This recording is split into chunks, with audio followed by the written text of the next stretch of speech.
Assalamualaikum warahmatullahi wabarakatuh. Alhamdulillah, wassalatu wassalamu ala rasulillah Sayyidina wa maulana Muhammad wa ala alihi wa ashabihi wa man tabi'ahu da amma ba'd.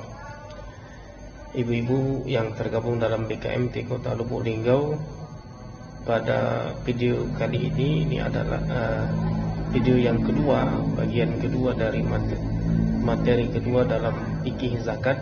Kita akan membahas tentang mustahik zakat atau orang-orang yang berhak untuk menerima zakat.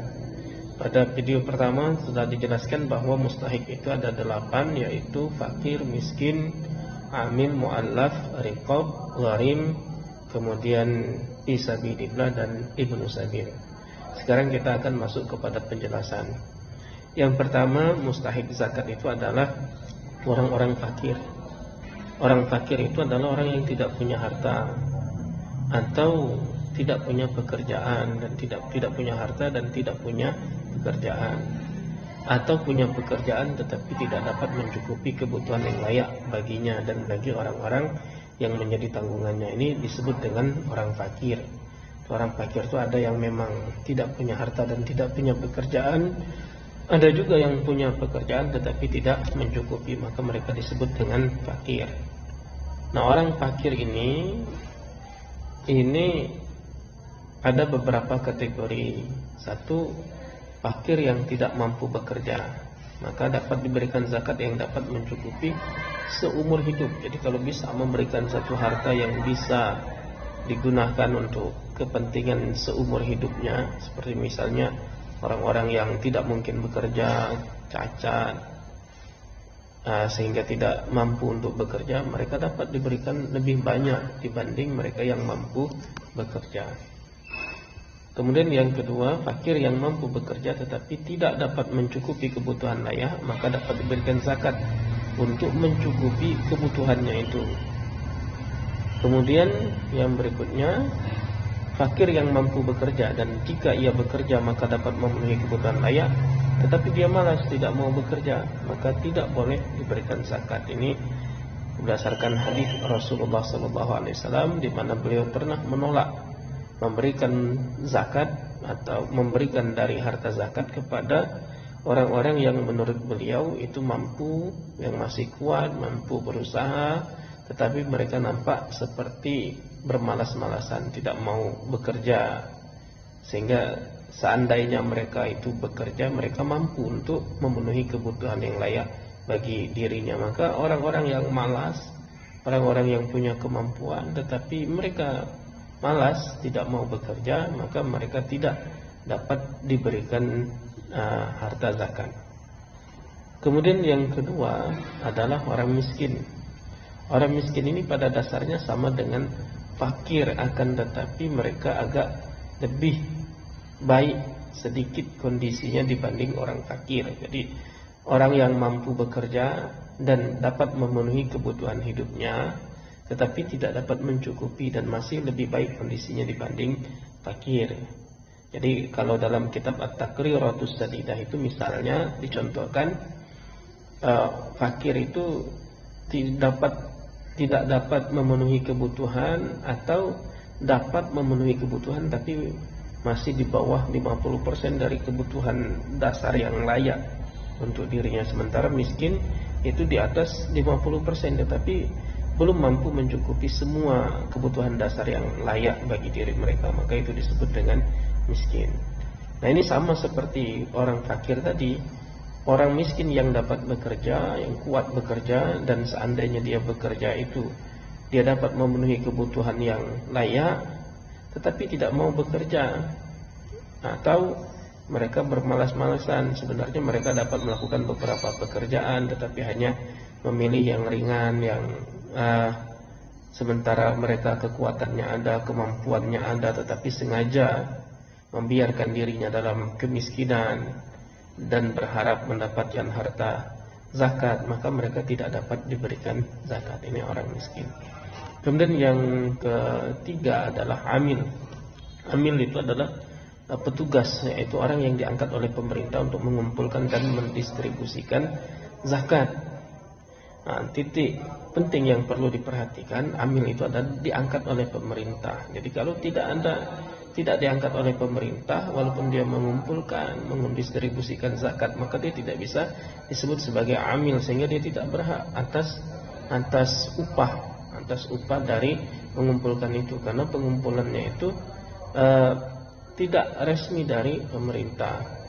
Jadi amil itu disyaratkan beragama Islam, baligh, berakal, amanah, dan mengerti dengan hukum-hukum zakat. Jadi jangan sampai menjadi amil tapi tidak paham dengan zakat, tidak paham siapa yang berhak membayar zakat, siapa yang berhak menerima zakat.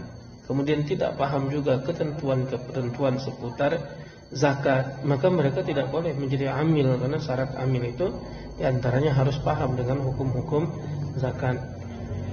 Kemudian amil ini diberikan zakat sesuai standar upah yang layak bagi pekerjaannya. Jadi kalau orang fakir miskin itu diberikan sesuai dengan kebutuhannya. Kalau amil itu diberikan sesuai dengan standar upah yang layak bagi pekerjaannya. Amil itu menerima atas dasar upah, sedangkan kalau fakir miskin menerima atas dasar kebutuhan. Sehingga amil itu tetap bisa mendapatkan harta zakat walaupun mereka kaya. Karena apa? Karena mereka itu diberikan dari harta zakat itu bukan untuk mencukupi kebutuhan, tetapi untuk upah atas pekerjaan yang mereka lakukan. Itu adalah amil. Kemudian dalam konteks Indonesia, maka yang disebut dengan amil adalah Badan Amil Zakat Nasional, Basnas, dan yang kedua adalah Lembaga Amil Zakat. Jadi kalau Badan Amil Zakat Nasional itu adalah badan yang dibentuk oleh pemerintah, sementara kalau Lembaga Amil Zakat itu dibentuk oleh masyarakat dan mendapatkan legalitas dari pemerintah. Nah, itu disebut dengan Lembaga Amil Zakat. Kemudian yang berikutnya itu mu'allaf. Jadi mu'allaf ini sering diterjemahkan di kita itu orang-orang baru masuk Islam, padahal tidak mesti baru masuk Islam disebut mu'allaf. Mu'allaf itu artinya adalah orang-orang yang dibujuk. Arti bahasa mu'allaf itu adalah dibujuk hatinya. Nah, orang yang dibujuk ini diantaranya adalah orang-orang yang masih lemah imannya, karena baru masuk Islam misalnya. Itu berarti dia masih kemungkinan masih lemah imannya. Bukan orang-orang yang dulunya bukan Islam kemudian masuk ke dalam agama Islam, setelah bertahun-tahun masih dianggap sebagai mu'allaf, padahal dia sudah kuat, sudah kokoh keimanannya, maka mereka tidak lagi disebut dengan mu'allaf. Bukan asal dulunya non-muslim kemudian masuk Islam disebut mu'allaf selama-lamanya, tidak. Tetapi ketika kondisi keimanannya dianggap masih rentan, masih ada kemungkinan berbalik kembali, maka mereka ini yang disebut dengan mu'allaf.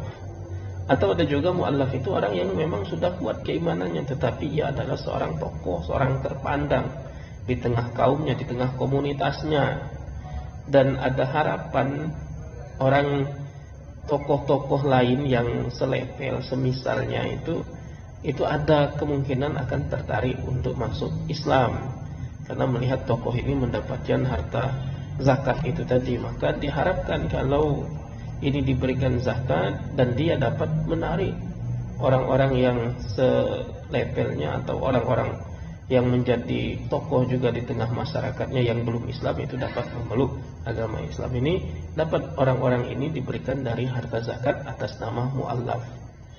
Kemudian yang berikutnya adalah riqab. Riqab itu adalah hamba sahaya kalau arti bahasanya. Tapi yang dimaksud bagian riqab ini yaitu bagian dari zakat yang digunakan untuk memerdekakan hamba sahaya yang sudah dijanjikan merdeka oleh tuannya dengan tebusan tertentu. Dalam konteks sekarang ini sudah tidak ada bagian riqab ini karena sudah tidak ada hamba sahaya. Kemudian kita lanjut gharim. Gharim ini ada dua macam. Atau gharim ini kan orang yang berhutang. Orang yang berhutang ini ada untuk kepentingan pribadi, ada untuk kepentingan orang lain, seperti misalnya mendamaikan dua orang yang berselisih atau dua kelompok yang berselisih. kemudian ternyata perdamaian itu membutuhkan biaya, dan ternyata kedua pihak yang berselisih tadi harus salah satunya misalnya harus mengeluarkan biaya tetapi dia tidak punya biaya, lalu ada orang yang berusaha untuk mendamaikan itu berhutang untuk biaya perdamaian tersebut. Kemudian dia yang menanggung hutangnya. Nah, ini juga orang yang seperti ini disebut juga gharim juga. Jadi ada gharim karena memang untuk kepentingan dirinya dan keluarganya, misalnya untuk makan, untuk minum, untuk kebutuhan hidup sehari-hari. Kemudian dia berhutang, ini gharim. Nah, kalau gharim kelompok pertama ini syaratnya itu adalah dia itu memang sudah tidak mampu lagi membayar. Jadi ada orang yang berhutang, kemudian hutangnya ini untuk kepentingan yang bukan maksiat, dan ketika jatuh tempo dia tidak dapat membayar, baik dengan uang atau dengan barang lain yang ia miliki. Artinya kalau dia punya barang lain yang dimiliki dan itu bukan barang yang merupakan kebutuhan pokok, kebutuhan dasar, maka dia dapat membayar hutangnya dengan menjual atau memberikan barang yang setara dengan hutangnya kepada pemilik hutang. Artinya tidak bisa juga dianggap gharim orang yang tidak mampu membayar hutang dengan uang, tetapi hartanya yang lain selain uang banyak. Dia punya tanah banyak, tapi dia punya hutang. Nah, kemudian dia merasa tidak mampu untuk membayar hutang. Nah, seharusnya kalau yang seperti itu mereka harus menjual barangnya itu untuk membayar hutang. Nah, yang dimaksud gharim ini, dia hartanya memang yang ada itu cukup untuk kebutuhan standar, kebutuhan hidup, kebutuhan pokok. Kemudian uang tidak punya, barang lain yang di luar kebutuhan pokoknya tidak ada juga. Nah, sehingga dia ini tidak mampu lagi membayar, baik dengan uang atau dengan barang tadi. Maka ini dapat diberikan kepada mereka zakat, tetapi terbatas hanya untuk melunasi hutangnya. Jadi dia tidak berhak untuk mengambil itu untuk kepentingan lain, misalnya dikasih zakat digunakan untuk kepentingan lain. Itu bisa ditarik kembali, karena tidak sesuai peruntukannya. Karena gharim ini bukan menjadi hak milik seperti fakir miskin. Kalau fakir miskin itu harta zakat itu adalah milik mereka sehingga mereka bebas menggunakannya untuk apa. Tapi kalau gharim itu tidak bisa. Mereka hanya boleh menggunakan itu untuk membayar hutang-hutangnya. Jadi tidak bisa digunakan untuk kepentingan yang lain.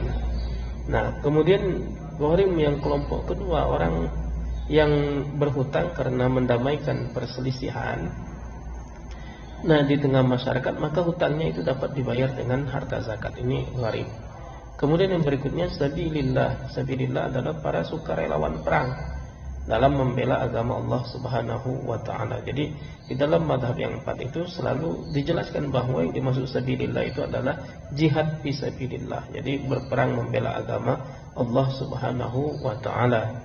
Nah, mereka diberikan zakat untuk memenuhi kebutuhannya dan keluarganya selama ia di medan perang, dan juga untuk semua kepentingan yang berkaitan dengan perang seperti peralatan dan senjata. Jadi mereka ini diberikan itu ya dalam rangka untuk menjamin kebutuhan hidupnya, karena dia tidak dapat bekerja karena berperang.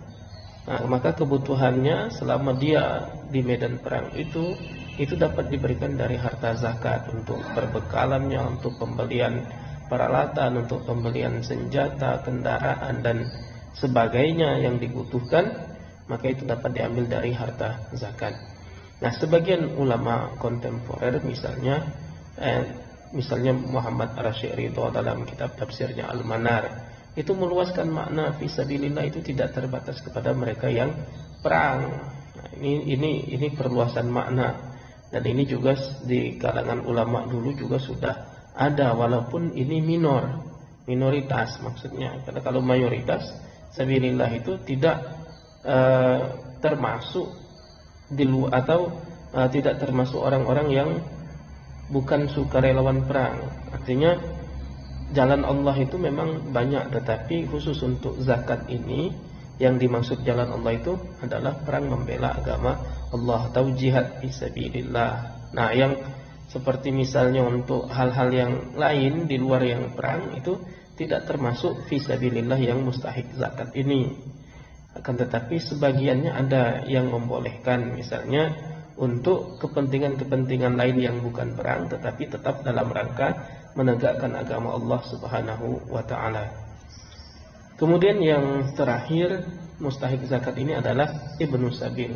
Ibnu Sabil adalah musafir yang kehabisan bekal dalam perjalanan, dan mereka ini dapat diberikan zakat sebatas biaya untuk menuju tempat tujuannya, karena mereka kehabisan bekal, tidak punya ongkos untuk pulang atau untuk menuju tujuan, maka mereka dapat diberikan biaya itu dari harta zakat. Nah, ini saja video bagian kedua pada materi yang kedua dalam fikih zakat. Insyaallah nanti akan kita lanjutkan video bagian yang ketiga dan keempat. Insyaallah ini kita buat 4 video karena untuk efektivitas penyimpanan. Jadi kadang-kadang untuk upload itu lebih berat untuk upload kalau kapasitasnya terlalu besar. Nah, ini saja yang dapat kami sampaikan pada pertemuan yang ini, pada video kali ini. Mudah-mudahan bermanfaat. Kami akhiri. Assalamualaikum warahmatullahi wabarakatuh.